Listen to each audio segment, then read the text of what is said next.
Good morning, gentlemen. Listen, here we are. Here we are on Tuesday, March 17th. Happy St. Patrick's Day to everybody. And we got a situation. We got COVID-19. Not COVID. COVID is here. Anyways, I thought I'd take the opportunity to temporarily, because there is some time here, to bring back DWG, the COVID edition, or the COVID series. Yeah, that's what we're gonna do. DWG COVID series. So I am gonna post these things on YouTube for you guys. Probably do one daily because there's not a whole lot of sports, but there is some sports. I'll get into that. And the biggest thing is, we're all managing a different situation. We're all in crisis mode, and a lot of people are out of their comfort zone. As someone who has dealt with so much adversity, and I know a lot of you have dealt with adversity over the course of your lifetime, but someone, when it comes to job security, just back against the wall, all that kind of stuff, I wouldn't say I'm in a comfort zone, but you learn to get comfortable being uncomfortable. And the biggest thing that I can help provide anyone is communication. That's the big thing. So when it comes to physical health, it's important. Try to get out, get a run in, just like GY says. I'm going to get back on the treadsies and get that going. Mental health is also very important. I want you guys to reach out. Try to make time if you want to make a phone call. Doesn't have to be every day. Doesn't have to be every other day. But if you want to touch base, other than just text, or if you feel like you just want to text, you want to reach out, you want to vent because your wife is driving you nuts, or your kids are driving you nuts, or all the tofu in the grocery store is being hoarded, whatever it is, let me know, and I can arrange for a talk. I am working from home. I'm being self-isolated because my wife just got back from Florida, but I am working on some things and being super dad as well. So we're all in the same boat. We're all going to get through it together. I don't have a lot to really speak on today because this is just kind of me throwing myself in the car and talking real briefly. But I have listened to all the talks. Everything's changing day by day, hour by hour. And I will say that the early pet peeve for me, coming from a management, business action, and delivery point of view, is all of these provincial, federal leaders are doing the absolute best they can. I support them 100%.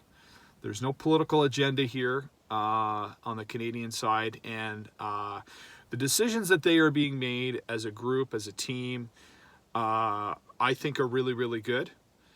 But my biggest pet peeve is the first question, the second question, coming after a statement or a direct action plan is the dumbest fucking question. Like, I understand that these media guys have their job and they have to ask tough questions, but they don't have to ask it like the person was making the most ridiculous decision.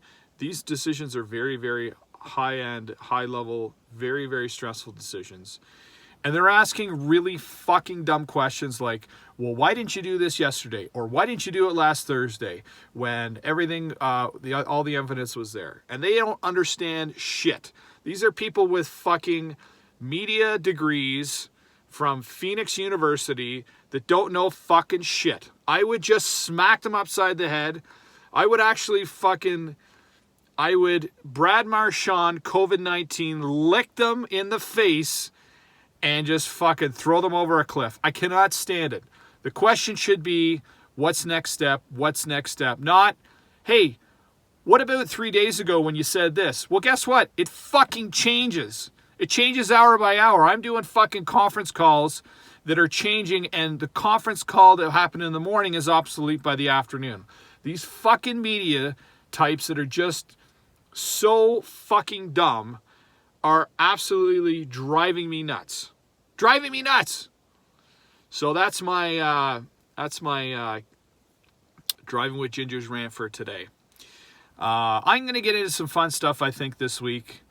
I'm going to start thinking about what I'm going to do.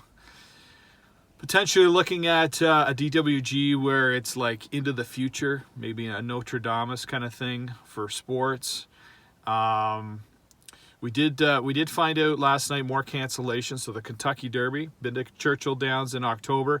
It's being pushed to September along with the Boston Marathon. These are third tier sporting events. Well, not third tier, but like to the outside big four sports. These are, you know, one-offs that are special. I love watching them and all that kind of stuff. But, you know, to the masses, maybe not as big as NHL or NBA. NFL is still, they're taking the spotlight right now. Let me tell you, free agency, real interest to see where Tom Brady's going to end up. I think he's probably going to end up back in New England. There is a possibility. They're hearing rumors of Tampa, but I don't think he's interested there. Would be very interesting to see if he went to Buffalo, because Buffalo, they have a young quarterback that needs to be groomed, not quite ready to take the spotlight. They have an amazing offensive line. They just grabbed another guy last night for weapons. They have a good team, and they would have enough to win the NFC East if they grab Tom Brady. I think that would be a good move for them if the Bills grabbed him. I'm unsure if he wants to go there, but that would be a wise move for Tom and the Bills if they could somehow come to an agreement. What else? Euro 2021 has been moved to Euro 2020 has been moved to 2021. That is something that I think is the right move. Absolute right move at this point in time. And I would say this as well. The Olympics should also be moved ahead. The Olympics should be moved to next summer. I don't think this is the right time. There are countries that have athletes, top-end athletes that are third world countries that just simply don't have the resources, and it would be a shame for those top athletes not to make it. So to me, that's probably something that should be postponed. It's looking like if we can get this all cleared up by end of June, we could have still a pretty interesting summer if we get some NBA and NHL, baseball, all that kind of stuff. Still going to be a fun summer, hopefully. I'm praying that there's no natural disasters. Certainly different areas would be crippled if that happened. The weather is getting better, so the kids can get out and play. I'm learning pretty quickly that you need a high level of patience to be a teacher to a 6-year-old and an 8-year-old, and I'm doing my best. And I'm sure there's a lot of others that would. And it's going to be difficult there. The decision to cancel all bars and restaurants in terms of gatherings was the right decision, although people will still order takeout. I'm hoping that it's a wide awakening to some people that are less inclined in terms of cooking and stuff like that. It's a great opportunity to cook and learn and do all that stuff at home. And I certainly wish that people start to learn and adapt. It's really, really crazy when you think about some of the people and how they go their day-to-day business. Just going in a grocery store, seeing what people consume and eat.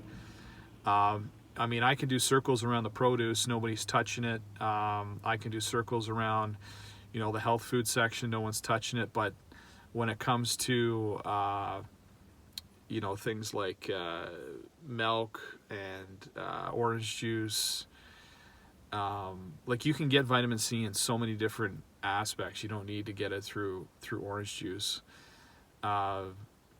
Nachos, you can't buy nachos anywhere, which is really weird, but there's so many things that you could, people can make. I don't understand why they're grabbing what they're grabbing. We make bagels, we make bread at home, we make so many things of the essentials, and people are just grabbing shit because they don't know how to make it. And I understand not everyone's a great cook or anything like that, but the hope is that maybe they can adapt and they can learn those things. In terms of bottle shops and all that stuff, we got to support our local craft breweries. I know some of them are just in city and stuff like that. I took a look at the bottle shop for blood brothers, nothing that really interests me, to be quite honest with you.